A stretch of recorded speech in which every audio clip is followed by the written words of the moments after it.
Kerajaan gerakkan langkah proaktif dalam pengurusan banjir.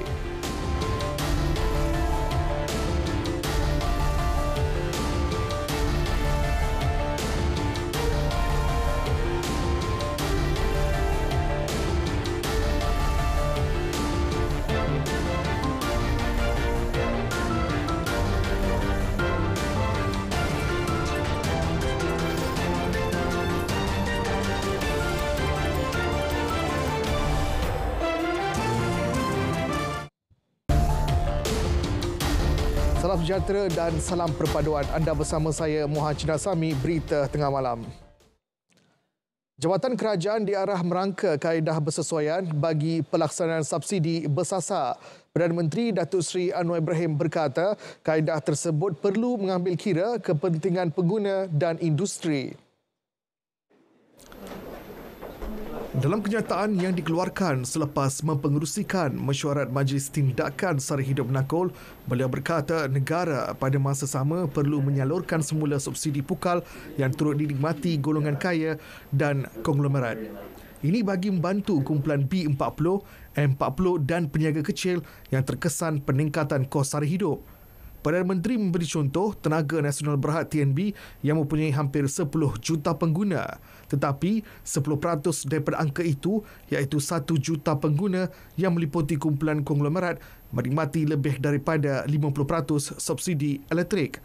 Pada 27 November lalu, Perdana Menteri memberi tempoh 2 minggu kepada Nakul untuk menindik implikasi subsidi. Menurut beliau, subsidi perlu diberikan secara bersasar kerana ia ketika ini turut dinikmati golongan kaya dan industri. Beberapa persiapan dirangka untuk menghadapi kemungkinan banjir akibat hujan berterusan yang dijangka bermula 17 Disember ini. Timbalan Perdana Menteri Datuk Seri Dr. Ahmad Zahid Hamidi mengarahkan semua agensi terlibat bersiap siaga menghadapi kemungkinan tersebut. Kesiapsiagaan yang dilakukan termasuklah menggunakan template atau acuan baharu di mana ramalan oleh MET ini akan dijadikan panduan bagi mengaktifkan PPS, Pusat Pemindahan Sementara, bagi bangsa-bangsa ini sebelum berlaku banjir di kawasan berkenaan. Kami juga buat pertama kalinya menjadikan badan sukarela atau volunteers untuk bersama-sama dengan jawatankuasa ini, dan kita mahu di peringkat nasional, di peringkat negeri, peringkat daerah dan malah di peringkat PPS usaha-usaha dari sukarelawan ini dapat diterlibatkan bagi bukan saja mengurangkan beban tugas tetapi untuk melihat efektifness kepada menyelesaikan masalah-masalah banjir. Beliau mempengerusikan mesyuarat jawatankuasa pengurusan bencana di Putrajaya. Datuk Seri Dr. Ahmad Zahid mahu agensi pusat menyalurkan bantuan banjir sama rata kepada semua kerajaan negeri. Antara kawasan utama yang dijangka dilanda banjir adalah Pantai Timur Semenanjung serta Pantai Timur Sabah dan Pantai Barat Sarawak. Munsur Timur Laut dijangka berterusan sehingga Mac tahun depan.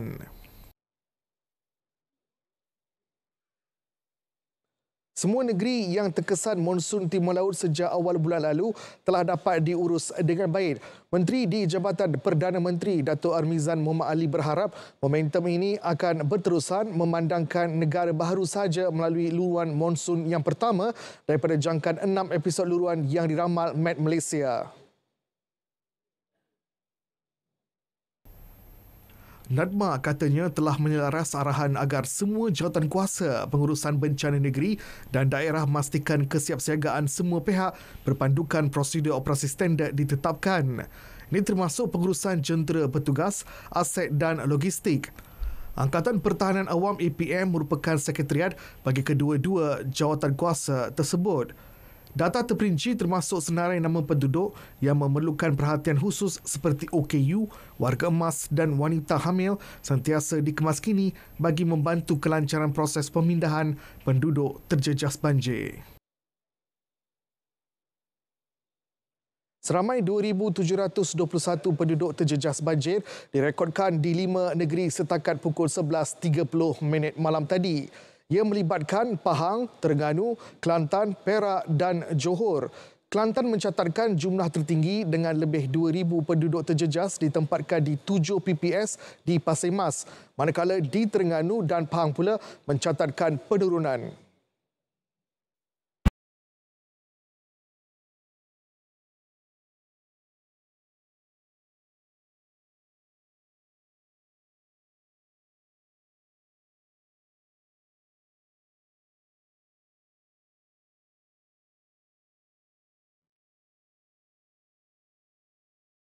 Rakyat perlu membudayakan pemahaman serta melihat data sebagai satu khazanah negara. Aspek keselamatan cyber juga perlu diberi keutamaan secara holistik demi memastikan keterjaminan keselamatan data dalam pelbagai urusan dan rutin harian.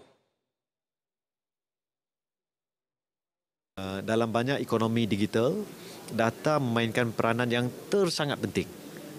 Sama ada untuk jual beli, transaksi keuangan ataupun dari segi sistem penyuraian trafik, isu keselamatan.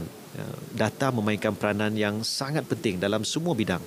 Jadi kalau asas tu kita tetapkan bahawa data ni perlu kita jaga dengan baik, maka banyak daripada masalah akan dapat kita selesaikan. Dalam pada itu, terdapat keperluan untuk meneliti kaedah terbaik bagi mewujudkan jaringan sistem perkongsian data di antara pelbagai agensi daripada kementerian yang berbeza. Perkongsian data menurut Fahmi dapat membantu menyelesaikan masalah semasa dengan lebih cepat, tuntas dan menyeluruh. Beliau berkata demikian di Angkasa Puri. Konsep pentadbiran kerajaan perpaduan diguna pakai di Melaka. Ia diterjemah melalui susunan kedudukan 5 ahli Dewan Undangan Negeri Adun Pakatan Harapan PH dalam blok kerajaan negeri.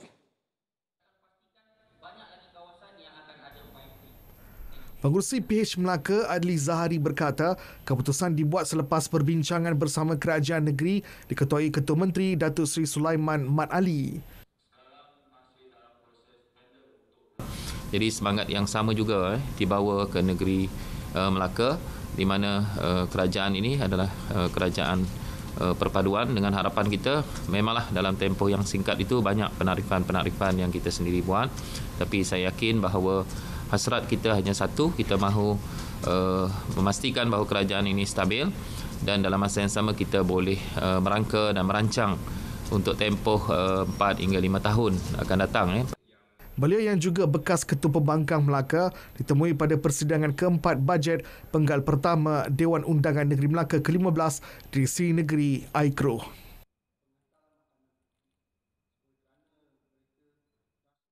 Kejayaan dan pembangunan sistem kesihatan negara yang dilaksanakan oleh 3 Menteri Kesihatan terdahulu akan dijadikan panduan dalam menerajui kementerian. Satu platform khusus akan disediakan bagi membolehkan bekas-bekas Menteri Kesihatan itu menyalurkan pandangan dan maklumat bagi menambah baik sistem kesihatan di negara ini. Sudah pasti saya telah meneliti apa yang telah disebutkan oleh saudara KJ, Dr. Zul.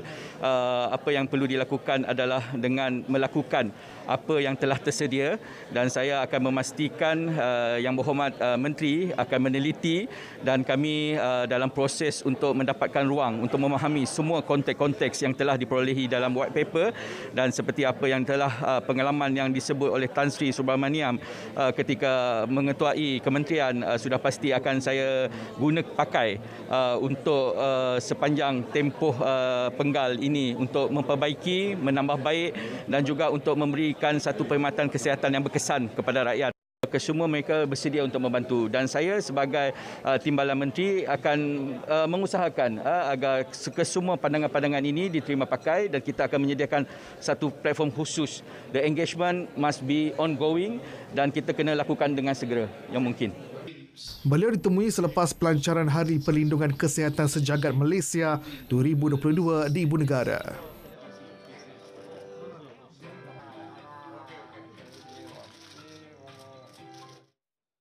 Infrastruktur pendidikan tinggi akan diberi perhatian terutama di Sabah dan Sarawak.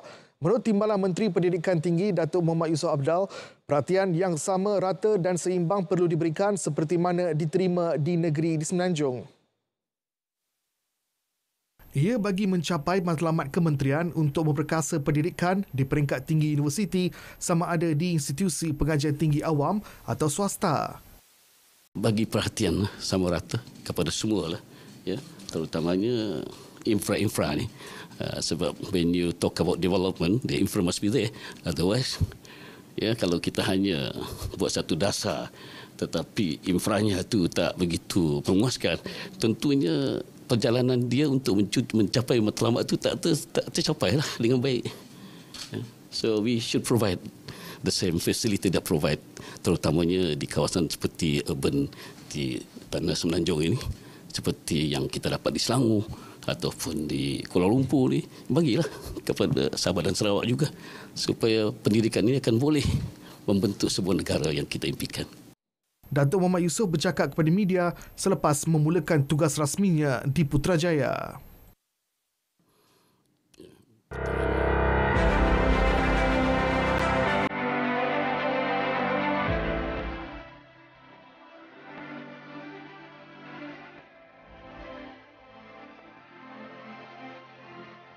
Kepercayaan kepada Tuhan, kesetiaan kepada raja dan negara, keluhuran perlembagaan, kedaulatan undang-undang, kesopanan dan kesusilaan.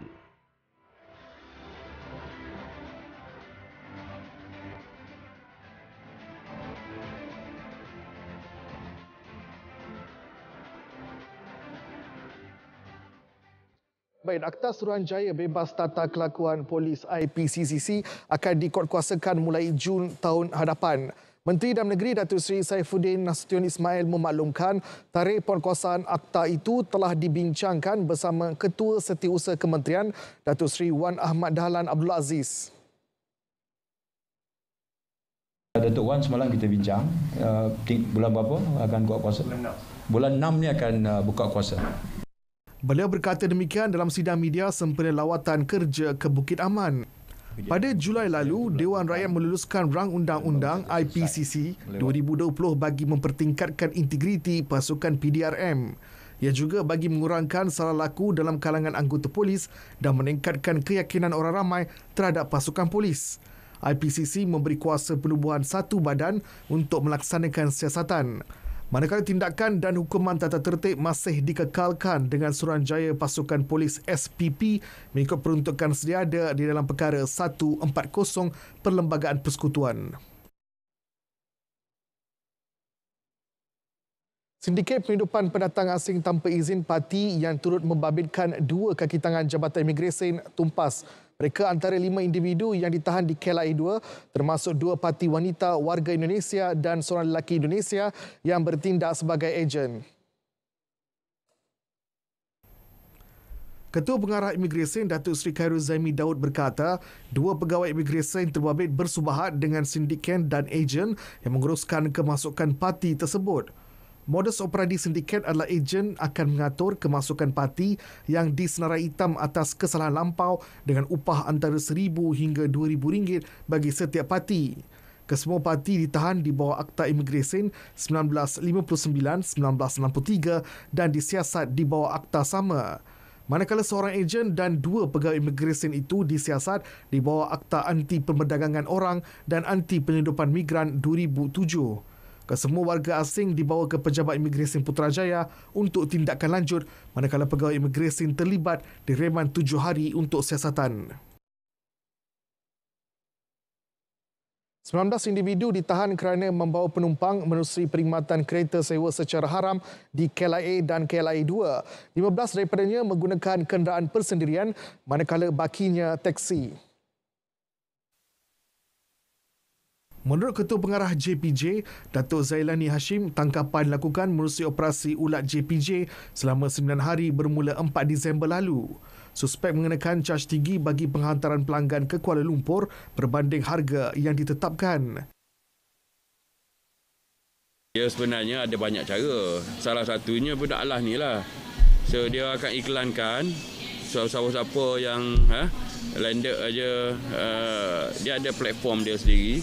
Tetapi itu antara approach dia. Yang kedua, physical approach lah. Physical approach di pintu-pintu masuk ni, yang mana mereka melihat suatu pengenalan ketara penumpang-penumpang ni. Ini bukan orang warga negara Malaysia ni. Ini warga negara luar. So mereka akan pergi dan seduce atau cuba goda, cuba pengaruhi. Sejak 2015, lebih 600 kes ulat direkodkan di Selangor dan 29 individu dikenakan hukuman penjara.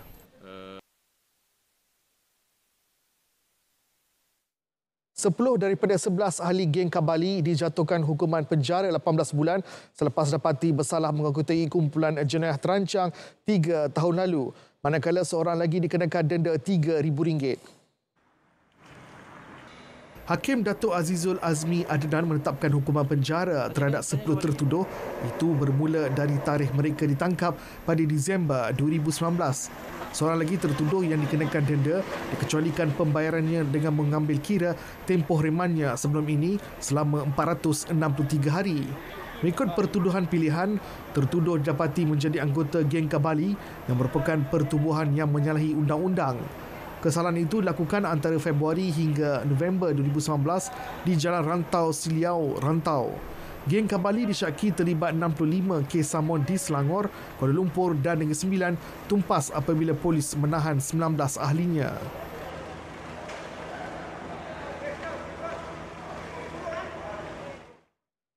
Sepasang kekasih ditahan bagi membantu siasatan penemuan mayat bayi baru lahir dalam parit di Kampung Melayu Pandan, Johor Bahru. Kedua-dua suspek berusia 27 dan 28 tahun bekerja sebagai operator kilang dipercayai ibu bapa kepada bayi perempuan berkenaan. Pemangku Ketua Polis Daerah Seri Alam, DSP Dr. Muhammad Ruslan Muhammad Tahir berkata pihaknya merampas sehelai baju dan kain sarung yang mempunyai kesan tumpukan disyaki darah serta beberapa jenis pil untuk membantu siasatan. Kedua-dua suspek direman 4 hari bermula semalam hingga Khamis ini. Terdahulu rakaman video penemuan mayat bayi dalam parit tular di media sosial. Seorang lelaki yang terjun ke Sungai Kedah bagi mengelak ditahan polis ditemukan lemas. Pengarah Jabatan Bomba dan Penyelamat Kedah, Sayani Saidon berkata, Muhammad Subri Aini, 45 tahun, ditemukan kira-kira pukul 3.34 petang oleh anggota bomba. Operasi tersebut turut melibatkan aktiviti selaman oleh pasukan penyelamat di air PPDA dari BBP Jitra. Bagaimanapun, rakan mangsa yang turut terjun ke sungai berjaya berenang ke seberang dan meloluskan diri. Ketua Polis Daerah Kota Star ACP Ahmad Syukri Mat Nahir pula memaklumkan polis tiba di lokasi kejadian kira-kira pukul 1 tengah hari setelah mendapat maklumat mengenai penghantaran dadah di lokasi tersebut dari Pendang. Mangsa dipercayai seorang daripada 3 individu disyaki tokan dadah yang cuba diberkas berhampiran Taman Padi Emas, Jalan Alur Mengkudu. Seorang lelaki warga Bangladesh memasang jalur gemilang secara terbalik dijatuhi hukuman denda RM3,500 oleh Mahkamah Magistrat Klang. Hukuman dijatuhkan Magistrat PIN Sarulata terhadap pesalah Hussein Mat Dilap. Mengikut kertas pertuduhan, operator pengeluaran itu didakwa sengaja mengaib dan membangkitkan kemarahan seorang lelaki pada 26 November lepas. Sebelum ditahan di Ibu Pejabat Polis Daerah Kelang Utara, Hussein ditegur oleh seorang individu kerana memasang jalur gemilang secara terbalik di sebuah unit pangsapuri di Bukit Raja. Perbicaraan kes 1MDB. Bekas pengurus perhubungan Ambank, Joanna Yu menyatakan kepada Mahkamah Tinggi Kuala Lumpur bahawa dirinya tidak pernah berjumpa dan menghubungi Datuk Seri Najib Razak secara terus bagi urusan aliran wang akaun bekas Perdana Menteri itu. Pada prosiding hari ini, peguam yang mewakili bekas Ahli Parlimen Pekan, Tan Sri Muhammad Syafiee Abdullah membuat pemeriksaan balas terhadap Joanna. Tan Sri Syafiee menyoal Joanna mengenai mengapa pihak bank tidak menghubungi secara terus mengenai urus aliran wang ke dalam akaun Datuk Seri Najib walaupun membabitkan nilai jutaan ringgit. Joanna membalas dia hanya berurusan dengan Nik Faizal Arif Kamil yang merupakan pemegang mandat akaun Bank Datuk Seri Najib dan ahli perniagaan dalam buruan Jolo mengenai hal itu. Perbicaraan di hadapan Hakim Datuk Colin Lawrence Quera bersambung esok. Susulan penamatan Datuk Seri Muhammad Syafiq Abdullah sebagai Ketua Pengarah Perkhidmatan Awam KPPA, semua ahli Persatuan Perkhidmatan Tadbir dan Diplomatik Malaysia PPTD diminta terus kekal profesional dan menyokong penuh keputusan itu bagi menjaga kredibiliti serta integriti perkhidmatan awam. Presidennya Datuk Isham Ishak dalam kenyataan berkata, meski keputusan tersebut memberi kesan kepada PPTD, namun ia harus dihormati kerana telah melalui saringan dan prosedur yang ditetapkan serta diteliti Jabatan Peguam Negara. Jelasnya PPTD dan ahlinya akan terus komited menyokong kerajaan perpaduan bagi memastikan agenda pembangunan semula ekonomi dan kesinambungan sistem pentadbiran negara terus diperkukuh. Sebelum ini, Ketua Setiausaha Negara Tan Sri Muhammad Zuki Ali menerusi kenyataannya memaklumkan penamatan perkhidmatan KPPA Datuk Seri Muhammad Syafiq Abdullah ditamatkan berkuat kuasa semalam.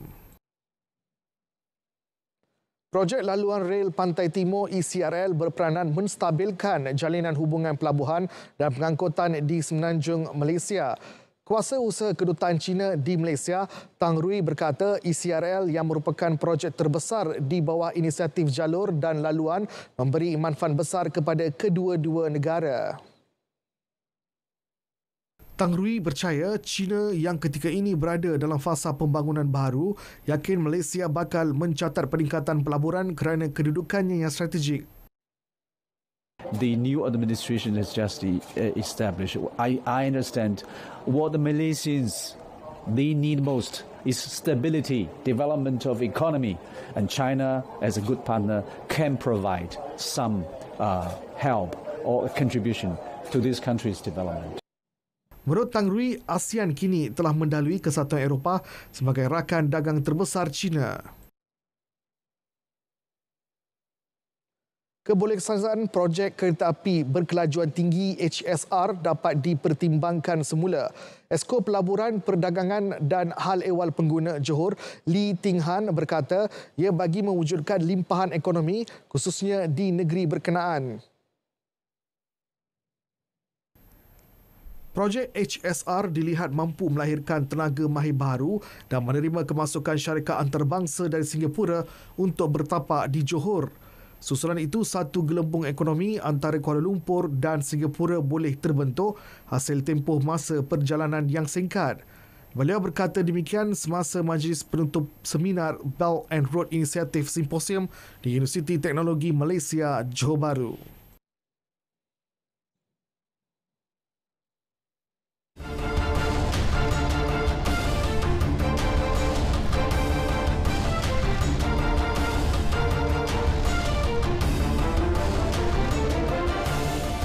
Persiapan skuad Harimau Malaya menjelang kejuaraan Piala Persekutuan Bola Sepak ASEAN AFF 2022.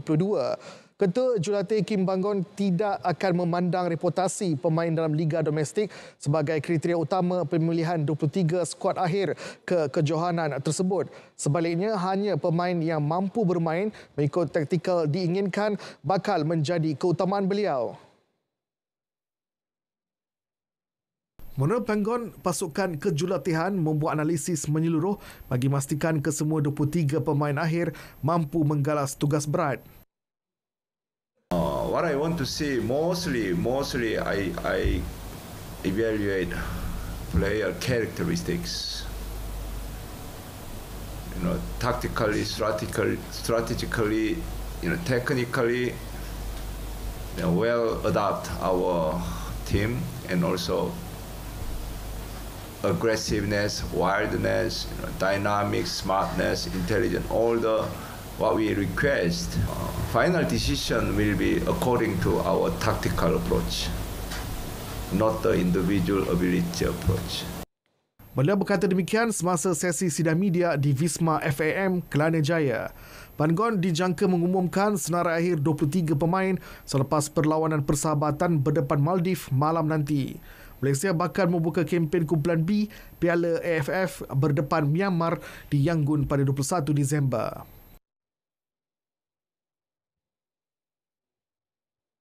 Sementara itu, pemain pertahanan Negeri Sembilan Kuzami PE optimis dengan keserasian yang telah dibina dalam kalangan pemain ketika kem latihan pusat. Kuzami yang telah membuat 7 penampilan bersama skuad Harimau Malaya percaya semua pemain dapat beraksi dengan baik sebagai satu pasukan. Bagi kami tak boleh sambil lewa lah untuk setiap lawanan sebab dalam bola sepak ni apa saja boleh berlaku.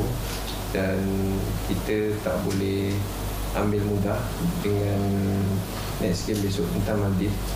Dan saya harap semua player yang akan bermain untuk perlawanan esok dapat memberi satu persembahan dan komitmen yang baik. Dan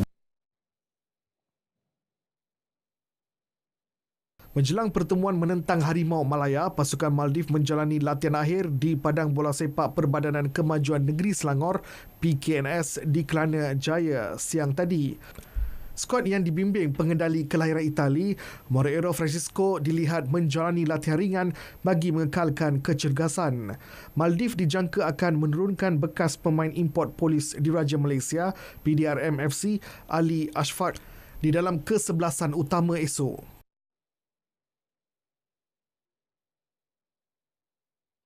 Dalam pada itu, Persatuan Bola Sepak Malaysia FAM mengumumkan penurunan harga tiket bagi 2 perlawanan peringkat kumpulan Piala AFF 2022 menentang Laos dan Singapura di Stadium Nasional Bukit Jalil.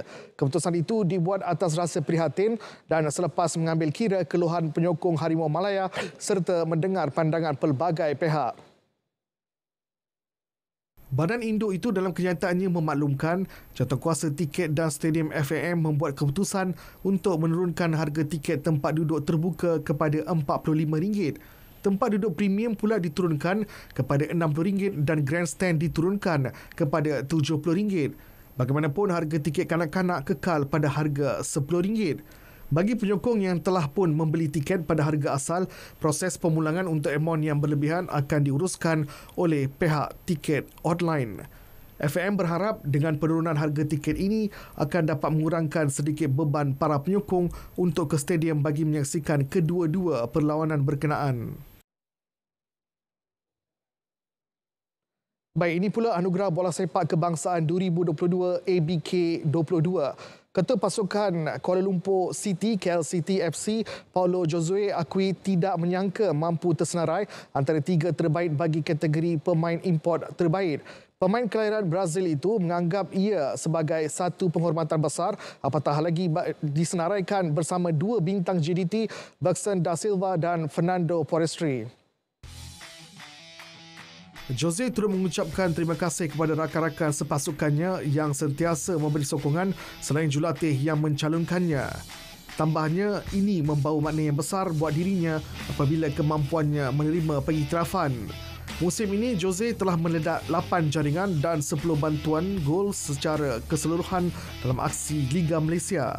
Namun, dia bakal menerima saingan sukar daripada Bergson yang berada di kemuncak prestasi apabila meledak 40 gol dan 7 bantuan jaringan, sementara Forestry menjaringkan 24 gol dan 9 bantuan jaringan. ABK 22 akan berlangsung secara maya pada Khamis ini jam 9 malam dengan 16 kategori dipertandingkan. Baik, berita tengah malam berakhir di sini. Dapatkan perkembangan sahih sepanjang masa melalui portal berita.rtm.gov.my. Yang sahih di RTM, selamat malam dan salam perpaduan.